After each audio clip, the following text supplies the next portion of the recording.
সরাসরি লেনদেনের চেয়ে উচ্চ আদালতে অনিয়মের বেশি অভিযোগ রাজনৈতিক সিন্ডিকেটের মাধ্যমে। এর জন্য শুধু সংস্কার নয়, দুর্নীতি দূর করতে আইনজীবীরা জোর দিচ্ছেন এই সিন্ডিকেট নির্মূলে। আদালতে কারো দলীয় পরিচয়কে গুরুত্ব না দেওয়ার দাবি তাদের। তবে আইন কর্মকর্তারা বলছেন, আগের সরকারের দুর্নীতির ধারা বন্ধে আরও সময় প্রয়োজন। সত্যিকারের স্বাধীন ও দুর্নীতিমুক্ত বিচার বিভাগ গড়তে আলাদা সচিবালয় ও বিচারপতি নিয়োগে স্বাধীন কমিশন গঠন সহ নেওয়া হয়েছে নানা পদক্ষেপ। কিন্তু এর মাধ্যমে কি সহসাই উচ্চ আদালতে দুর্নীতি অনিয়ম দূর হবে? এই প্রশ্নের উত্তরে বিগত দিনের অভিজ্ঞতা তুলে ধরে আইনজীবীরা বলছেন, সুপ্রিম কোর্টে মূলত বড় অনিয়ম হয় রাজনৈতিক সিন্ডিকেটের মাধ্যমে। আদালতের আদেশ কিংবা রায়ে থাকে দলীয় আইনজীবী নেতাদের প্রভাব। তারা দক্ষ না হলেও বিচার প্রার্থীদের ভিড় কমে না। অনেক সময় বিচারকের সঙ্গে বিশেষ সখ্যতার লোভ দেখিয়ে নেওয়া হয় মোটা অঙ্কের ফি। আইনজীবীরা বলছেন, এই সিন্ডিকেট ভাঙতে দায়িত্ব নিতে হবে বিচারক, আইনজীবী সহ সকলের। অবাক হবেন, ব্যারিস্টার রফিকুল হক, ব্যারিস্টার রকুনউদ্দিন মাহমুদের কাছ থেকে ব্রিফ কেড়ে নিয়ে গ্রামীণ ফোন থেকে অনেক কোম্পানিগুলো তারা তাপসকে নিয়োগ দিয়েছে, যার যে তাপস হাঁটুর বয়সীও না, বা তাপস অনুগত কেউ দাঁড়ালেই আমাদের ইভেন তদানীন্তন প্রধান বিচারপতিরা পর্যন্ত সাকাম হয়ে যেত, নার্ভাস হয়ে যেত। তো এই যে বুদ্ধিভিত্তিক দুর্নীতি, আর্থিক মূল্য হিসাব করেন তো কয়েক হাজার কোটি টাকার দুর্নীতি সুপ্রিম কোর্টে হয়েছে। প্রত্যেক জজের, বিচারকের এই আয় এবং ব্যয়ের এবং সম্পত্তির হিসাব সুপ্রিম কোর্টের যে একটা সেল থাকা বা প্রধান বিচারপতির নেতৃত্বে একটা ব্যবস্থা গ্রহণ করা, যেন তার মাধ্যমে এই ডিক্লারেশনগুলো দেওয়া হয়। শুধু আইনজীবী নন, দুর্নীতি অনিয়মে জড়িয়ে পড়েন খোদ বিচারপতিরাও। সম্প্রতি সুপ্রিম জুডিশিয়াল কাউন্সিল মোকাবিলা না করেই দুর্নীতির অভিযোগ নিয়ে 3 বিচারপতির পদত্যাগই এর বড় প্রমাণ বলছেন আইনজীবীরা। তবে রাষ্ট্রের আইন কর্মকর্তাদের দাবি, অন্তর্বর্তী সরকারের সময় আগের চেয়ে অনিয়ম কমেছে। পুরোপুরি পরিবর্তন হয়েছে সেটা আমরা বলতে পারছি না, কিন্তু অনেকাংশেই পরিবর্তন হয়েছে। যারা ক্লায়েন্ট, মক্কেলরা, তারা মনে করে যে এই আইনজীবীকে দিয়ে ওই জাজ সাহেবের কাছে গেলে হয়তো একটা সুবিধা পাবো, বা উনি একটু পলিটিক্যালি প্রভাবশালী, ওনাকে নিলে আমার সুবিধা হবে। বিচার বিভাগ সংশ্লিষ্টরা বলছেন, এখন কোনো রাজনৈতিক দল ক্ষমতায় নেই, তাই যে কোনো সিন্ডিকেট ভাঙার এখনই মোক্ষম সময়। Zahidul Bashar, independent news, Dhaka. BNP সংস্কারের বিপক্ষে নয়, তবে জনগণের ওপর কোনো কিছু চাপিয়ে দেওয়া যাবে না বলে মন্তব্য বিএনপি মহাসচিব মির্জা ফখরুল ইসলাম আলমগীরের। শুক্রবার রাজধানীর খামারবাড়িতে জাতীয় সংলাপে কথা বলেন তিনি। সংলাপে সংস্কার ও নির্বাচন ছাড়াও দেশের ভবিষ্যতের জন্য ঐক্যে জোর দেন অংশীজনেরা, দেন জনগণকে স্বস্তি দেওয়ার পরামর্শও। রাজধানীর খামারবাড়িতে কৃষিবিদ ইনস্টিটিউশনে চলছে 2 দিনের জাতীয় সংলাপ। ঐক্য, সংস্কার ও নির্বাচন নিয়ে সংলাপে প্রথম দিনের আলোচনায় যোগ দেন রাজনীতিবিদ, শিক্ষক, অর্থনীতিবিদ, সরকারের উপদেষ্টা ও বিশিষ্ট ব্যক্তিরা। আলোচনায় সংস্কারের পাশাপাশি জনজীবন সহনীয় করার পরামর্শ উঠে আসে। যদি আমার পাশের বাড়িতে রাত্রিবেলা 11টার সময় ডাকাতি হয়, সবচেয়ে সম্ভ্রান্ত বাড়ি এলাকাতে, তাহলে যদি ওই নিরাপত্তা যদি আমার না থাকে, কতদিন আমি সংস্কারের জন্য অপেক্ষা করে থাকব? সেহেতু সংস্কার খুব বড় স্বপ্ন, ঐক্য তার জন্য দরকার। নির্বাচনে যেতে হবে, কিন্তু তার আগে মানুষকে স্বস্তি দিতে হবে। বারে বারে জাতীয় পতাকাকে খামচে ধরার চেষ্টা করছে সেই পুরানো শকুন। প্রতিহতের জায়গা আমাদের বজায় রাখতে হবে। খালি ঐক্যের কথা বললাম, কিন্তু প্রতিহতর জন্য তৈরি থাকলাম না, নিয়ন্ত্রণটা ছেড়ে দিবেন না। আলোচনায় সংস্কারের পাশাপাশি জনজীবন সহনীয় করার পরামর্শ উঠে আসে। সংলাপে বিএনপি মহাসচিব বলেন, বিএনপি সংস্কার চায় না এমনটি ঠিক নয়। সংস্কার প্রস্তাব জমা দেওয়ার আগে সব রাজনৈতিক দলের সাথে কমিশনের সংলাপে বসা উচিত বলে মন্তব্য করেন বিএনপি মহাসচিব। আমাদের দলের পক্ষ থেকে আমরা সব সময়ই গণতন্ত্রের সংস্কারের পক্ষে, অর্থাৎ গণতন্ত্র পৌঁছানোর জন্য প্রয়োজনীয় সংস্কার তার আমরা পক্ষে, তার জন্য আমরা কাজ করেছি, করব ভবিষ্যতে। একই সঙ্গে আমরা মনে করি যে জনগণকে বাদ দিয়ে কোনো কিছু করাই, উপর থেকে আপনারা চাপিয়ে দিয়ে কোনো কিছু করা যাবে না। সুতরাং আমরা সকলকে সঙ্গে নিয়ে সেই কাজগুলো করব। শনিবার শেষ হবে ফোরাম ফর বাংলাদেশ স্টাডিজ আয়োজিত জাতীয় সংলাপ। আমাদের মানসিকতার সংস্কার প্রয়োজন, তাহলে পরে আমাদের রাষ্ট্র সংস্কারটা কাজে দিবে। Jahanara Parvin, independent news, Dhaka. সংস্কার বিষয়ে আমলাদের প্রতিক্রিয়া নীতিগতভাবে ঠিক নয় বলে মন্তব্য করেছেন তথ্য উপদেষ্টা নাহিদ ইসলাম। বিশৃঙ্খলা তৈরির কারণে দ্রুত কঠোর ব্যবস্থা নেওয়া হবে বলেও জানিয়েছেন তিনি। এদিকে উপদেষ্টা মাহফুজ আলম বলেছেন, সংস্কার কমিশনগুলোর প্রতিবেদন নিয়ে রাজনৈতিক দল ও অংশীজনদের সঙ্গে বসবে সরকার। এক্ষেত্রে কোনো একতরফা সিদ্ধান্ত নেওয়া হবে না। গত রোববার জনপ্রশাসন সংস্কার কমিশনের প্রস্তাবনার বিপরীতে সচিবালয়ে বিক্ষোভ করেন আমলারা। এর আগেও কয়েক দফা হয় আন্দোলন। বুধবার পুরো কমিশনের পদত্যাগের দাবি তোলেন তারা। অবিলম্বে আপনি পদত্যাগ করবেন এই সংস্কার কমিটি থেকে। শুক্রবার সন্ধ্যায় জাতীয় সংলাপে তথ্য উপদেষ্টা বলেন, আমলাদের কারণে শৃঙ্খলা নষ্ট হচ্ছে, এসবের বিরুদ্ধে দ্রুতই ব্যবস্থা নেওয়া হবে। সাংবিধানিক সরকারও নয় এক অর্থে, আবার বৈপ্লবিক সরকারও নয় আরেক অর্থে। একটা অন্তর্বর্তী সরকার যে ট্রানজিশনের জন্য কাজ করছে, ফলে এই সরকারের ব্যাপক জনসমর্থন থাকা সত্ত্বেও তার অ্যাডমিনিস্ট্রেটিভ অনেক ধরনের সীমাবদ্ধতা রয়েছে। আমরা দেখছি যে এই খুব সাম্প্রতিক সময় আমরা আমলাদের বক্তব্য শুনতে পাচ্ছি যে তারা এক ধরনের হুমকি দিচ্ছে। তো এইটার একটা সাহস তারা তো পেয়েছে বিগত সময়গুলোতেই। যারা এরকম আন্দোলনের নামে চাকরিবিধি লঙ্ঘন করছে তাদের বিরুদ্ধে অবশ্যই ব্যবস্থা নেওয়া হবে। এ সময় সংস্কার প্রসঙ্গে কথা বলেন উপদেষ্টা মাহফুজ আলম। জানান, জানুয়ারি নাগাদ কমিশনগুলোর প্রতিবেদন হাতে এলেই সবার সঙ্গে আলোচনা করবে সরকার। একতরফা কোনো সিদ্ধান্ত হবে না। সব রাজনৈতিক দল, সব স্টেক হোল্ডারদেরকে নিয়ে স্যার কোনো ডিসিশন বা এই সরকার থেকে কোনো ডিসিশন একপাক্ষিকভাবে নেওয়া হবে না, বরং ওই কমিশনের প্রস্তাবনাগুলো নিয়ে আবারও রাজনৈতিক দলগুলোর সাথে একটা কনসালটেশন ফোরাম হবে, কনসালটেশনও বসা হবে এবং কতটুকু সংস্কার আসলে সম্ভব এবং কোনটা মধ্যমেয়াদী কোনটা দীর্ঘমেয়াদী এটা নিয়ে আলোচনা করার পরে তখন আগামী জানুয়ারি ফেব্রুয়ারিতে তখন এটা স্পষ্ট হবে জনগণের সামনে এবং রাজনৈতিক দলগুলোর সামনে যে আমাদের প্রায়োরিটি সংস্কারগুলো কি এবং আমরা কি করতে পারি। আন্দোলনে শহীদ ও আহতদের পরিবারের পাশে দাঁড়াতে সবার প্রতি আহ্বান জানান উপদেষ্টারা। আমরা যে আশায় করেছিলাম।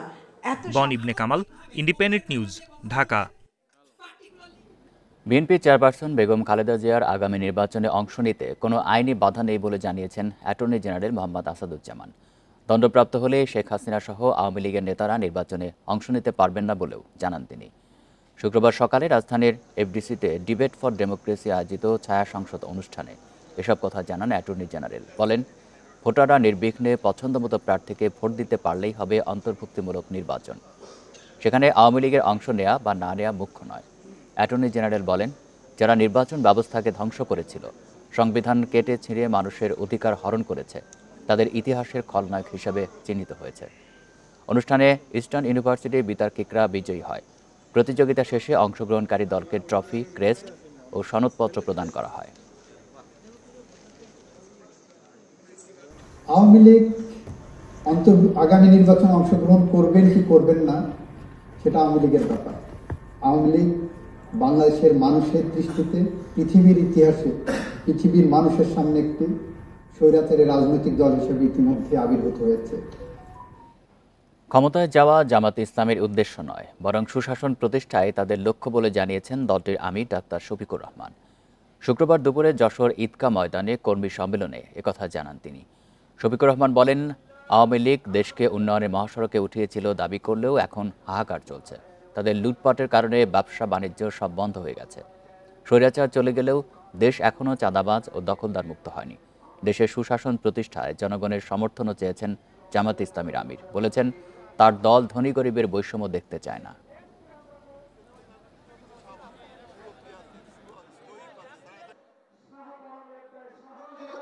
ক্ষমতায় যাওয়া আমাদের উদ্দেশ্য নয়, দেশে একটা সুশাসন কায়েম করা আমাদের মূলত উদ্দেশ্য। বাংলাদেশ জামাত ইসলামী এমন একটা রাষ্ট্রের স্বপ্ন দেখে যেই রাষ্ট্রে আকাশ এবং পাতালের ব্যবধান থাকবে না নাগরিকদের মাধ্যমে। কেউ গাছতলায় আর কেউ বিষতলায়, এটা হবে না অবস্থা। একটা সামঞ্জস্য থাকবে, সমতা নয়, ভারসাম্য থাকবে ইনশাআল্লাহ।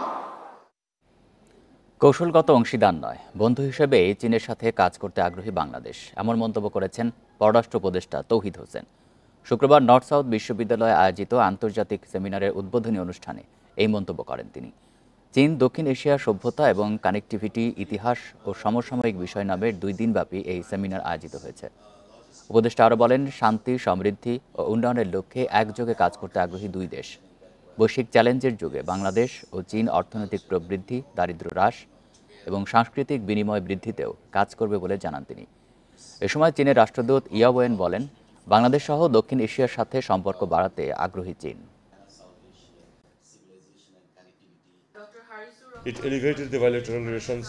এবছর দুদেশের দ্বিপাক্ষিক সম্পর্ককে সমন্বিত কৌশলগত সহযোগিতায় উন্নীত করা হয়েছে। এই অংশীদারিত্ব আস্থা, পারস্পরিক শ্রদ্ধা ও উজ্জ্বল ভবিষ্যতের অভিন্ন দৃষ্টিভঙ্গিতে গড়ে উঠেছে।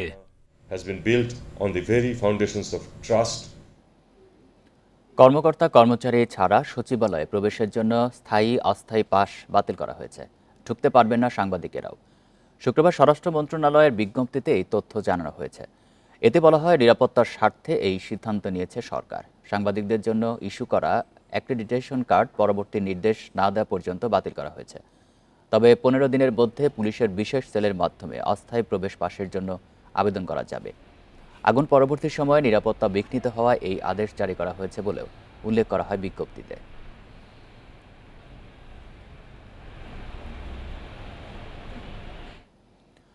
সচিবালয়ে আগুনের ঘটনা নাশকতা কিনা তা এখনই বলার সময় হয়নি বলে মন্তব্য করেছেন ফায়ার সার্ভিসের মহাপরিচালক।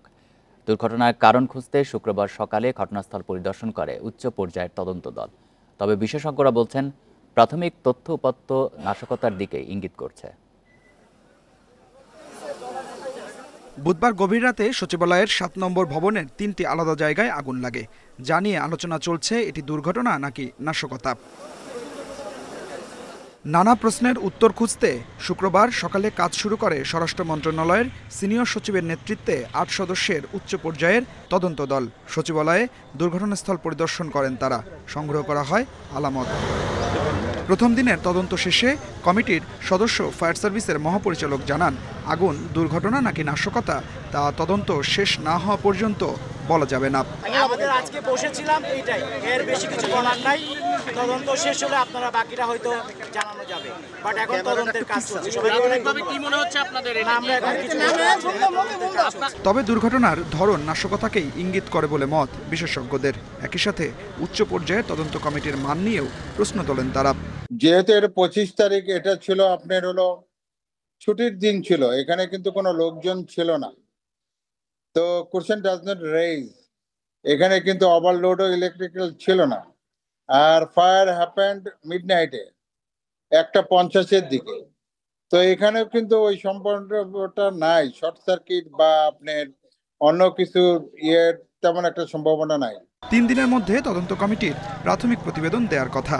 আগুনের ঘটনায় গঠিত অন্য কমিটিগুলোও কাজ শুরু করেছে। সচিবালয়ে আগুনে কমপক্ষে 5টি মন্ত্রণালয়ের গুরুত্বপূর্ণ নথি পুড়ে গেছে। Adilur Rahman, independent news, Dhaka. দেশের ইতিহাসে এই প্রথম কোনো দুদক কমিশনারের দুর্নীতির অনুসন্ধানে নেমেছে সংস্থাটি। ঘুষ দুর্নীতির মাধ্যমে শত কোটি টাকার অবৈধ সম্পদ অর্জনের অভিযোগ রয়েছে সাবেক কমিশনার জহুরুল হকের বিরুদ্ধে। তবে ইন্ডিপেন্ডেন্ট টেলিভিশনকে জহুরুল হক জানান, পৈতৃক ভিটা বাদে দেশে বা বিদেশে তার কোনো বাড়ি নেই কোনো দুর্নীতিলব্ধ সম্পদ। বাংলাদেশের ইতিহাসে সাবেক 2 প্রধানমন্ত্রীর বিরুদ্ধে দুর্নীতির অনুসন্ধান, মামলা বা গ্রেপ্তারের নজির রয়েছে। এই সবই ঘটেছে দুদক আইনের ক্ষমতা বলে। কিন্তু নানা অভিযোগ উঠলেও এতদিন দুদকের কোনো কমিশনারের বিরুদ্ধে দুর্নীতির মামলা তো দূরের কথা, অনুসন্ধানও হয়নি। কিন্তু এবার সেটাও ঘটেছে। দুদকের সাবেক কমিশনার জহুরুল হকের বিরুদ্ধে অনুসন্ধান শুরু হয়েছে। এই সংস্থারই যাবতীয় মামলার অনুসন্ধান করতেন তিনি। গেল 1 নভেম্বর পদত্যাগ করেন জহুরুল হক। এরপর 2 মাসের মাথায় 26 ডিসেম্বর তার বিরুদ্ধে ঘুষ দুর্নীতির অনুসন্ধানে নেমেছে দুদক। দুর্নীতির মাধ্যমে শত কোটি টাকার সম্পদ ও কানাডায় বাড়ি করার অভিযোগ উঠেছে। তবে এই নিয়ে মুখ খুলতে রাজি নয় কর্তৃপক্ষ। আমার কাছে এখন পর্যন্ত এই বিষয়ে কোনো তথ্য নেই। যদি এই বিষয়ে কোনো সিদ্ধান্ত গৃহীত হয়ে থাকে আপনাদেরকে পরবর্তী সময়ে জানানো হবে। বিচারক হিসেবে কর্মজীবন শুরু করা জহুরুল হক পিলখানা হত্যাকাণ্ড সহ বিভিন্ন মামলার বিচার কাজের সাথে যুক্ত ছিলেন। এছাড়া আওয়ামী লীগ সরকারের আমলে 2 মেয়াদে বিটিআরসির কমিশনার ও পরে চেয়ারম্যান নিযুক্ত হন। আমি আমার সারা জীবনে পৈতৃক সম্পত্তি ছাড়া আর কোনো সয় সম্পত্তি নাই। বাইরে কেন, দেশেই কিছু নাই। একেবারেই বললাম না, যদি কখনো কোনো কিছু পান তাহলে আপনারা যেমনি পান সরকারিভাবে নিয়ে নেন। আর যে সজীব ওয়াজেদ জয়ের কথা বলে, উনি ছিলেন আইসিটির অ্যাডভাইজার। আমার সঙ্গে তো তার কোনো সম্পর্ক নাই। উনি যখন আসতেন তখন দেখা সাক্ষাৎ হতো। 24 ডিসেম্বর দুদকের সাবেক এই কমিশনারের পাসপোর্ট বাতিল করে বিদেশ যাত্রায় নিষেধাজ্ঞা দেয় স্বরাষ্ট্র মন্ত্রণালয়। রিশাদ হুদা, ইন্ডিপেন্ডেন্ট নিউজ, ঢাকা। সারা দেশে পণ্যবাহী নৌযান শ্রমিকদের ধর্মঘটে বন্দরগুলোতে দেখা দিয়েছে অচলাবস্থা। ব্যাহত হচ্ছে পণ্য খালাস কার্যক্রম। আটকা পড়েছে তেল, সারসহ হাজার হাজার টন পণ্য। চাঁদপুরে জাহাজে 7 শ্রমিক হত্যার ঘটনায় সঠিক তদন্ত ও বিচার সহ নানা দাবিতে ধর্মঘট পালন করছে নৌযান শ্রমিক ফেডারেশন। দাবি আদায়ে লাগাতার কর্মসূচির হুঁশিয়ারি তাদের। গেল রোববার চাঁদপুরের মেঘনায় জাহাজে 7 শ্রমিকের মরদেহ উদ্ধার করা হয়। এই ঘটনায় সুষ্ঠু তদন্ত, বিচার ও ক্ষতিপূরণ সহ বিভিন্ন দাবিতে বৃহস্পতিবার মধ্যরাত থেকে ধর্মঘটে নৌযান শ্রমিকেরা। চট্টগ্রাম বন্দরের বহির্নোঙরে নৌঘাট থেকে পণ্য ওঠানামা বন্ধ রয়েছে। বিদেশি জাহাজ থেকে পণ্য খালাস হচ্ছে না।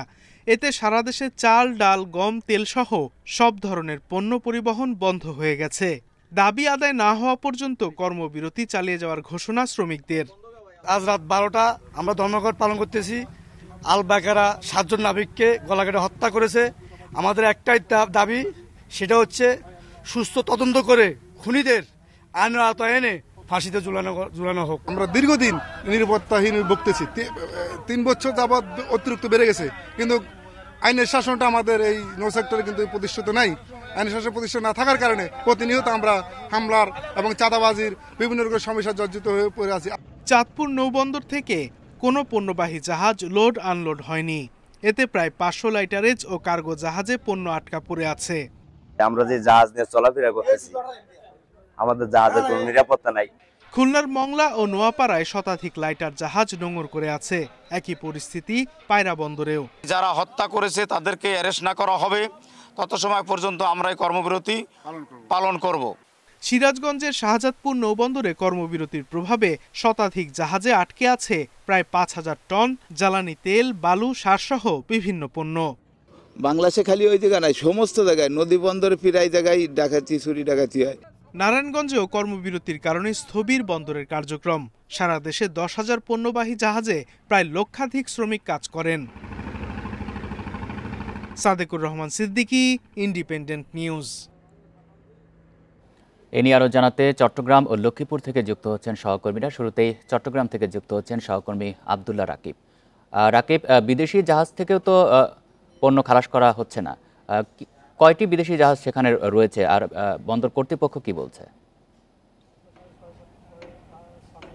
জি, মূলত যে লাইটারি জাহাজগুলো রয়েছে সেগুলো বন্দরে, চট্টগ্রাম বন্দরের বহির্নোঙরে যে বড় জাহাজগুলো, অর্থাৎ যেগুলো আমদানিকৃত পণ্য বিদেশ থেকে নিয়ে আসে, সেই খোলা পণ্যগুলোই মূলত এই লাইটারের জাহাজগুলোর মাধ্যমে সারা দেশে ছড়িয়ে পড়ে। এখন পর্যন্ত যে তথ্যটি আমাদের কাছে রয়েছে, অর্থাৎ বন্দর এবং ওয়াটার ট্রান্সপোর্ট সেলের তথ্য অনুযায়ী 40টি বড় জাহাজে আসলে যে পণ্য আটকা পড়েছে এবং সেই জাহাজগুলো থেকে আসলে পণ্য খালাস করা সম্ভব হচ্ছে না, এবং ফলে সেখানে প্রায় 4.5 লাখ টন পণ্য রয়েছে, বিভিন্ন ধরনের পণ্য। সেই পণ্যগুলো খালাস না করে আসলে সেগুলোর ক্ষেত্রে আসলে কবে নাগাদ আসলে এটি স্বাভাবিক হবে এবং কবে নাগাদ পণ্যগুলো পরিবহন হবে সেটি একটা অনিশ্চয়তা। এছাড়া এখানে আমরা জানি ওয়াটার ট্রান্সপোর্ট সেলের মাধ্যমে যে লাইটারি জাহাজগুলো সিরিয়াল নেওয়া হয়ে থাকে, অর্থাৎ কোন জাহাজ পরবর্তী সিরিয়ালে পণ্য পরিবহন করবে, সেই রকম প্রায় 60টি জাহাজ এখন পর্যন্ত সিরিয়াল নিয়ে আটকে পড়ে আছে। এছাড়া আমরা আরেকটি যেটি নিয়েছি 35টি জাহাজ, লাইটার জাহাজ, সেগুলো বড় জাহাজ থেকে পণ্য নিয়েছে, কিন্তু প্রায় 1.5 লক্ষ টন পণ্য এখন সেই জাহাজগুলোতে আটকে, সেগুলো পরিবহন করতে পারছে না। তো সব মিলিয়ে বলা চলে চট্টগ্রামে বহির্নোঙর এবং এই যে লাইটারি জাহাজগুলো রয়েছে এবং লাইটারি জাহাজে পণ্য খালাসের জন্য বড় জাহাজগুলো রয়েছে, সেই জাহাজগুলোতে পণ্য আটকা পড়েছে, এবং যারা আমদানিকারক এবং যারা এই খাতের সাথে যুক্ত তারা বলছেন এটির দিন শেষে এই ক্ষতি বা ব্যবসায়ীরা যে ক্ষতির শিকার হবেন বা আমদানিকারকরা যে ড্যামারেজ বা ক্ষতিপূরণ দিতে হবেন, তারা বলছেন এটি ভোক্তা পর্যায়ে প্রভাব পড়বে এবং সেটি পণ্য মূল্যের ক্ষেত্রে একটু প্রভাব পড়তে পারে। তবে বন্দর কর্তৃপক্ষ বলছে তাদের আসলে এই ক্ষেত্রে তারাও চেষ্টা করছেন, যারা সংশ্লিষ্ট আছেন তাদের মাধ্যমে এই পুরো পরিস্থিতি এবং স্টেক হোল্ডার অন্যান্যরা যারা আছে, বিশেষ করে নৌযান শ্রমিক ফেডারেশনের নেতৃবৃন্দ, তারা বলছেন যে তারা অপেক্ষায় আছেন।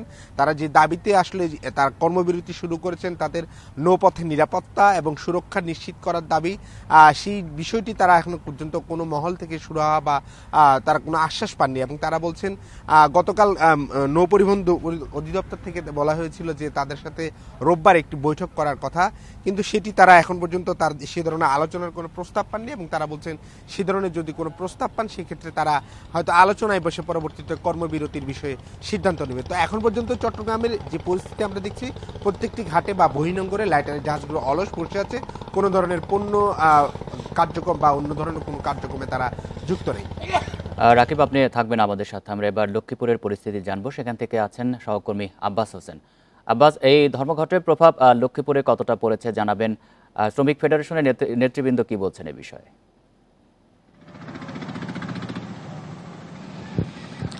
গত 2 দিন ধরে যে লক্ষ্মীপুরে যে নৌযান যে ধর্মঘট অর্থাৎ কর্মবিরতি চলছে সেটি এখনো অব্যাহত রয়েছে।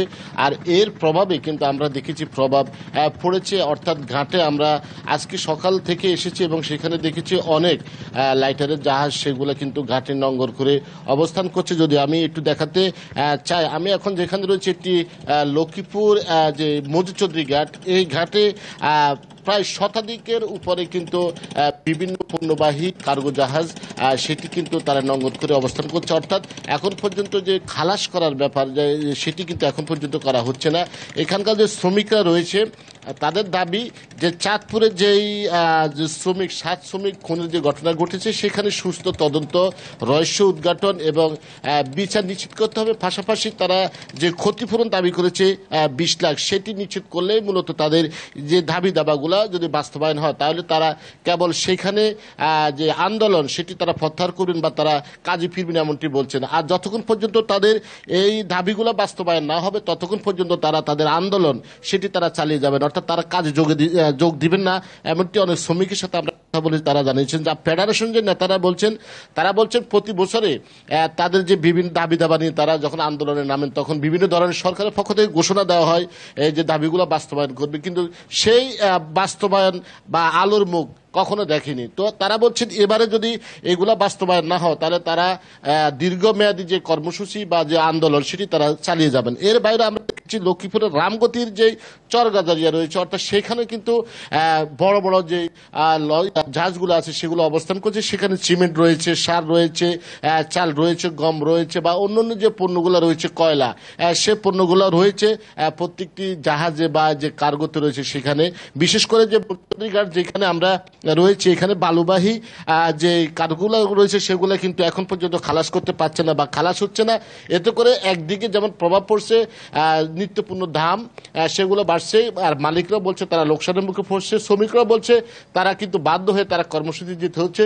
তারাও চাচ্ছে না যে কর্মসূচি বা এই আন্দোলন চলুক, তারা চাচ্ছেন যে দ্রুত এইসব দাবি দাবা নিয়ে সমস্যার সমাধান হোক, তাহলে তারা কাজে ফিরবেন। এর বাইরে আমরা দেখেছি যদিও নৌযানগুলোর ধর্মঘটের কারণে যে নৌযানগুলো রয়েছে সেগুলো চলাচলে কোনো সমস্যা নাই, কিন্তু আমরা দেখেছি সকাল থেকে এইখানে অনেক যাত্রী তারা দুর্ভোগের মধ্যে পড়েছেন। ঠিক সবাই প্রত্যাশা করছে আসলে এই সমস্যা দ্রুত সমাধান হোক। ধন্যবাদ আপনাকে।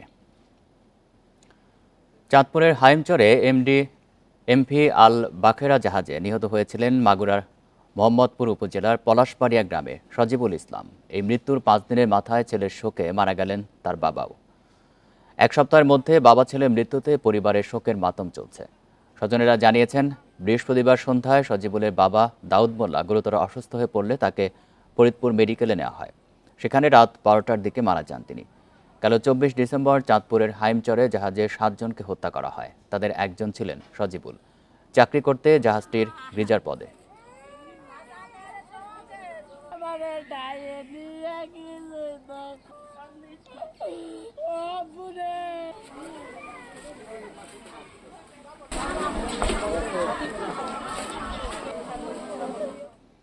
বেপরোয়া গতির কারণেই মুন্সিগঞ্জে এক্সপ্রেসওয়ে টোল প্লাজায় প্রাইভেট কারকে ধাক্কা দেয় বাস। এতে দুমড়ে মুচড়ে যায় গাড়িটি। মারা যান একই পরিবারের 4 জন সহ 5 জন। আহত হয়েছেন আরও 15 জন। বাসটি জব্দ করা হলেও চালককে আটক করতে পারেনি পুলিশ। শুক্রবার বেলা 11টার দিকে ধলেশ্বরী টোল প্লাজায় দাঁড়িয়েছিল মোটরসাইকেল, মাইক্রোবাস ও প্রাইভেট কার। এ সময় মাওয়ামুখী ব্যাপারী পরিবহনের একটি বাস দ্রুত গতিতে প্রাইভেট কারকে পেছন থেকে ধাক্কা দেয়। এতে দুমড়ে মুচড়ে যায় সেটি, ছিটকে পড়ে মোটরসাইকেলটি। একটি বাস, একটি মোটরসাইকেল এবং একটি প্রাইভেট কারকে কিভাবে যে আসলে মেরে দিল, আসলে দেখে খুব খারাপ লাগলো। আমি যখন আসি তখন যে গাড়িটারে অ্যাক্সিডেন্ট করছে, তো তখন যে মানুষজন অ্যাম্বুলেন্সে ভরতেছে। খবর পেয়ে ফায়ার সার্ভিস, পুলিশ ও সেনা সদস্যরা উদ্ধার কাজ শুরু করে। সরিয়ে নেওয়া হয় ক্ষতিগ্রস্ত যানগুলো, জব্দ করা হয় বাসটি। গুরুতর আহতদের ঢাকায় নেওয়ার পথে মারা যান কয়েকজন। ঢাকা থেকে একটি বাস মাওয়ার দিকে যাওয়ার পথে একটি প্রাইভেট কার, একটি মাইক্রো বাস এবং একটি হুন্ডাকে ধাক্কা দেয়। ধাক্কা দিলে ঘটনাস্থলে কয়েকজন আহত হয়। প্রত্যেককে উদ্ধার করে ঢাকা সলিমুল্লাহ মিটফুট মেডিকেলে পাঠানো হয়। পুলিশ বলছে বেপরোয়া গতি এই দুর্ঘটনার কারণ। আইন অনুযায়ী ব্যবস্থা নেওয়া হবে। অবশ্যই বাসের চালকের অসতর্কতাই বলেন বা তার কোনো যান্ত্রিক ত্রুটির কারণেই হোক, যে কোনো কারণে ঘটেছে এবং ঘটনাটা ঠিক আপনার টোল প্লাজায় ঢুকার মুখেই। চলতি বছর এই এক্সপ্রেসওয়েতে 64টি দুর্ঘটনায় 21 জনের মৃত্যু হয়েছে। Independent news. দেশে 44% শিশু কিশোর ঘরের বাইরে খেলাধুলা করে না। দিনে 3 ঘন্টা কাটায় মোবাইল ফোনে। এতে 18% শিশুর স্থূলতা বাড়ছে। ডায়াবেটিস এবং উচ্চ রক্তচাপেও ভুগছে অনেকে।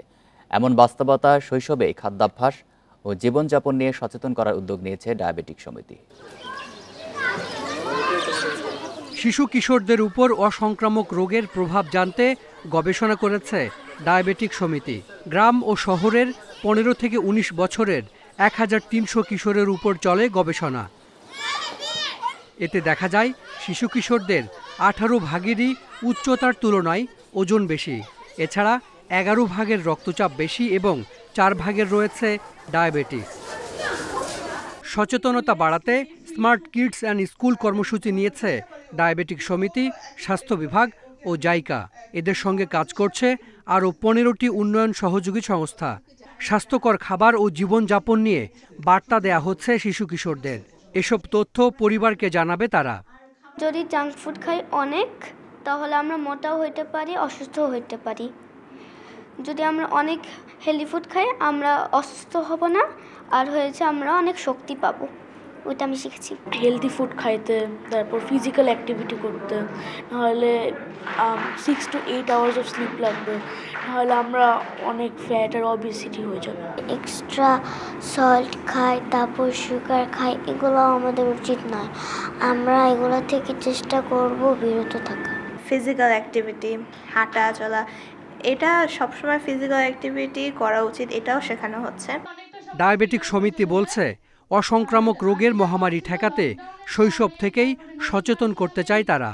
কারণ অবস্থিতি বেড়ে যাচ্ছে, তো তারপরে এই ডায়াবেটিস, হাইপারটেনশন, হার্ট ডিজিজ এগুলো বেড়ে যাবে। তো যদি ছোটবেলায় অবিস হয়ে যায়, তাই ওটা সহজে কমাতে পারে না, সেটা ছোটবেলা থেকেই ধরতে হবে তাদের। আমাদের লক্ষ্য হচ্ছিল 12 থেকে 18 বছরের আমরা 1 কোটি বাচ্চাকে একটা হেলথ অ্যাপস ট্র্যাকারের মধ্যে আমরা নিয়ে আসবো, যেখানে তারা বছরে 4 বার তাদের ছিল height, weight, waist, hip, dietary history, তাদের ফিজিক্যাল অ্যাক্টিভিটি হিস্ট্রি, সাথে তারপর হচ্ছে তাদের স্ক্রিন টাইম এবং তাদের যে ফিজিক্যাল অ্যাক্টিভিটির সাথে একটা বলছিল স্লিপিং, এই ইনফরমেশন তারা ছিল আপলোড করবে।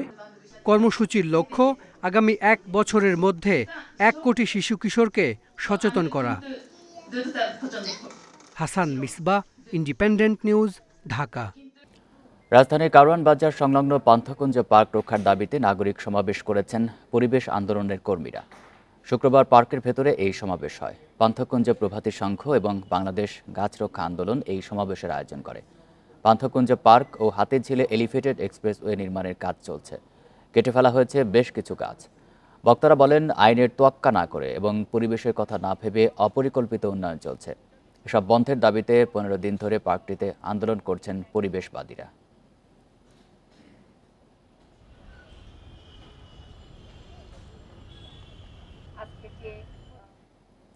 সুনামগঞ্জের ছাতকে নৌপথে টোল আদায়ের নামে চলছে চাঁদাবাজি। প্রতিদিনই 2 জায়গায় বিআরডব্লিউটি-এর নামে 20 থেকে 30 লাখ টাকা হাতিয়ে নিচ্ছে সংঘবদ্ধ চক্র। ভুক্তভোগীদের অভিযোগ, উচ্চ আদালতের নির্দেশনা না মেনে একটি মহলকে অবৈধ সুবিধা দেওয়ার অভিযোগ রয়েছে বিআইডব্লিউটি এর বিরুদ্ধে। চাঁদা না দিলে মারধরেরও শিকার হতে হচ্ছে নৌযান শ্রমিকদের। নৌযান থামিয়ে এভাবে সুনামগঞ্জের ছাতকে চাঁদা আদায় করছে সংঘবদ্ধ একটি চক্র। নির্দিষ্ট ঘাটে পণ্য ওঠানামায় টোল আদায়ের কথা থাকলেও অবৈধভাবে চলন্ত অবস্থায় চাঁদা নিচ্ছে চক্রটি। আর এর পেছনে বিআইডব্লিউটি এর কিছু অসাধু কর্মকর্তার যোগসাজশ রয়েছে বলে দাবি স্থানীয়দের। এরা তো চাঁদা বেশি করে নিতে আছে আর কি, আমরা কিছু করতে পারি না। আমরা কিছু বলতে গেলে আমাদের গায়ে হাত তুলে মারধর করে। 15 দিন করে 2 মাস করে এই টেন্ডার দেয় এবং কোনো ছাড়া রিসিট ছাড়া। ছোট বড় সব নৌযান থেকে প্রতিদিন 8 থেকে 9 হাজার টাকা তোলা হয়। টাকা না দিলে শ্রমিকদের মারধরের পাশাপাশি লুটপাটও চালানো হয়। অভিযোগ রয়েছে দরপত্র আহ্বান করেও পছন্দের ব্যক্তিকে ইজারার দায়িত্ব দিয়ে আসছে বিআইডব্লিউটিএ। এরা টুকেন মুকেন কোনো কিছু নাই, এরা বলে ওই যে চান্দা দিতে হইব, চান্দাই বলে। আমরা বলে যে এগুলা এই বিআইডব্লিউ ট্যাক্স দিতে হবে, বিআইডব্লিউ ট্যাক্স দিতে হবে 9,000 টাকা। এই বিষয়ে কথা বলতে রাজি হননি বিআইডব্লিউটি এর কেউ। তবে টাকা আদায়ের বিষয়টি জানে ঊর্ধ্বতন কর্তৃপক্ষ। আপনি স্পট কোটেশন কিভাবে দেন? 2 বার? কোন জায়গায়? 2 বার না, আমরা তো 4 বার দিচ্ছি। কেন এটা তো কিভাবে দিচ্ছেন? না, এটা আমার হেড অফিসের থেকে এটা বলতে হবে। এটা যদি তুমি আমারে বলো যে এটা কিভাবে দেন, আমি বলতে পারবো না, কেন তারা এটা হেড অফিসের থেকে ছাড়া তো আমি দিতে পারবো না। গেল 21 অক্টোবর এক ব্যবসায়ীর দায়ের করা রিটের পর ইজারা বন্ধের নির্দেশ দেন হাইকোর্ট। Independent news. লোকসানের অজুহাতে বন্ধ করে দেয়া দিনাজপুরের শেতাবগঞ্জ চিনিকলে আখমারা শুরু হয়েছে। চিনিকলটি চালুর জন্য জনবল নিয়োগ দিয়েছে কর্তৃপক্ষ। এদিকে ঘুরে দাঁড়িয়েছে জয়পুরহাট চিনিকল। গত বছরের চেয়ে লোকসান কমেছে 16 কোটি টাকা। চলতি মৌসুমে লক্ষ্যমাত্রা ছাড়িয়ে যাওয়ার আশা করছে কর্তৃপক্ষ। 2020 সালে বন্ধ হয়ে যায় উত্তরবঙ্গের দ্বিতীয় বৃহত্তম দিনাজপুরের শেতাবগঞ্জ চিনিকল। বেকার হয়ে পড়েন হাজার হাজার শ্রমিক কর্মচারী। বন্ধ হয়ে যায় জেলার সবচেয়ে বড় কর্মসংস্থানের পথ। সরকার পরিবর্তনের পরেই বন্ধ চিনিকলগুলো চালুর উদ্যোগ নেওয়া হয়। গত 15 ডিসেম্বর শেতাবগঞ্জ চিনিকলে আখমারাই শুরু হয়। চিনিকলটি লাভজনকভাবে পরিচালনার আশা করছে কর্তৃপক্ষ। ধাপে ধাপে আমরা উৎপাদনের দিকে যাব। প্রাথমিক এই 24-25 রোপণ মৌসুমে আখ রোপণের কার্যক্রম আমরা শুরু করেছি। যেহেতু এটা একটা দীর্ঘমেয়াদী প্রক্রিয়া এবং কারখানা 4 বছর যাবৎ বন্ধ থাকার কারণে তাৎক্ষণিকভাবে সেটা আমরা উৎপাদনে যেতে পারবো না। চলতি বছর 20 ডিসেম্বর থেকে জয়পুরহাটে আখমারাই শুরু হয়েছে। গত এক বছরের লোকসান ছিল প্রায় 70 কোটি টাকা। এবার লোকসানের পরিমাণ কমেছে 16 কোটি টাকা। আখের মূল্যটা ভালো পাচ্ছি, যা বিধায় আমরা আবার আখ শুরু করেছি। ইনশাআল্লাহ আমি প্রতি বছরই না কম বেশি এবছর আমি 2 একর লাগাবো। গত বছর দাম পাচ্ছি এবং টাকা পয়সা নেন ক্লিয়ার, এজন্য 1 একর কুশার এই বছর আবার লাগাইছি। রংপুরে বন্ধ হয়ে যাওয়া শ্যামপুর এবং গাইবান্ধার মহিমাগঞ্জ চিনিকলের আখ নিয়ে চলবে দেশের বৃহত্তম জয়পুরহাট চিনিকল। অন্যান্য যে কোনো ফসলের তুলনায় আখ আবাদ করে বেশি লাভবান হবে এবং এই উত্তরবঙ্গ ভারী শিল্প প্রতিষ্ঠানটি বর্তমানে যে 1 মাস 1.5 মাস চলতেছে, এটা ইনশাআল্লাহ আগামীতে 3 মাস 3.5 মাস চলতে পারবে। চলতি মৌসুমে জয়পুরহাট চিনিকলে উৎপাদনের লক্ষ্যমাত্রা ধরা হয়েছে 3000 মেট্রিক টনের বেশি। সোহেলি জাহান, ইন্ডিপেন্ডেন্ট নিউজ। বড়দিন সহ বছর শেষের ছুটিতে পর্যটকদের ঢল নেমেছে মৌলভীবাজারের বিভিন্ন পর্যটন কেন্দ্রে। লাউয়াছড়া জাতীয় উদ্যান, মাধবকুণ্ড জলপ্রপাত সহ প্রাকৃতিক সৌন্দর্যে পূর্ণ 1/2 স্থানে ভিড় করছেন পর্যটকেরা। খালি নেই হোটেল ও রিসোর্টগুলো। পর্যটকদের নিরাপত্তা নিশ্চিতে ব্যস্ত ট্যুরিস্ট পুলিশও। হাওর, বাওড়, ঝর্ণা, চা বাগানে ঘেরা মৌলভীবাজার। প্রকৃতির অপার সৌন্দর্য উপভোগে শীত মৌসুমে দেশ বিদেশের হাজারো পর্যটক ভিড় করেন সেখানে। শুভ বড়দিন সহ বছর শেষের কয়েকদিনের ছুটিতে পর্যটকদের পদচারণায় মুখর পর্যটন কেন্দ্রগুলো। নগর জীবনের ব্যস্ততা ভুলে প্রকৃতির ছোঁয়া পেতে মাধবকুণ্ড ঝর্ণা, লাউয়াছড়া জাতীয় উদ্যান, হাকালুকি হাওর, চা বাগান সহ 1/2 দর্শনীয় স্থানে পর্যটকদের ঢল। এই প্রকৃতিটা অ্যাকচুয়ালি আমাদের শহরে তো অত উপভোগ করা যায় না, এখানে উপভোগ করা যাচ্ছে। এই জিনিসটা অ্যাকচুয়ালি অনেক এনজয়মেন্ট হচ্ছে। 3-4 দিনের ছুটি পাওয়া গেছে, এই কারণে একটু ফ্যামিলি নিয়ে বেড়াতে আসছি। আমরা এখন মাধবপুর লেক হয়ে তারপরে লাউয়াছড়া জাতীয় উদ্যানে এসেছি। তারপর আমাদের আবার প্ল্যান আছে যে আমরা টি এস্টেটগুলো একটু ঘুরে দেখব। গণপরিবহন ও নিজস্ব যানবাহনে দর্শনার্থীরা ঘুরে বেড়াচ্ছেন বিভিন্ন বিনোদন কেন্দ্রে। খালি নেই কোনো হোটেল ও রিসোর্ট। ক্রিসমাসের যে ছুটি, এই ছুটি হিসাবে আলহামদুলিল্লাহ এনাফ আমরা পাচ্ছি, টুরিস্ট পাচ্ছি। আমাদের দেশীয় টুরিস্ট আছে, কিছু বাইরেরও আছে। হ্যাঁ, পর্যটকদের নিরাপত্তা নিশ্চিতে প্রতিটি বিনোদন কেন্দ্রে ট্যুরিস্ট পুলিশের পাশাপাশি মোতায়েন রয়েছে সাদা পোশাকের পুলিশ। আমরা যখনই কোনো নিউজ পাই, সেটা 999 হোক, কোনো পর্যটকের মাধ্যমে হোক, আমাদের টিম সর্বদা তৎপরতা আছে এবং আমরা সঙ্গে সঙ্গে আমরা উদ্ধার কাজ বা যে কোনো আইন শৃঙ্খলা বিঘ্নকারী পরিস্থিতি হলে আমরা এটা সামর্থ্য চেষ্টা করি। বছর শেষের ছুটিতে প্রায় 50 লাখ পর্যটকের সমাগম ঘটেছে বলে ধারণা পর্যটন সংশ্লিষ্টদের। Independent news.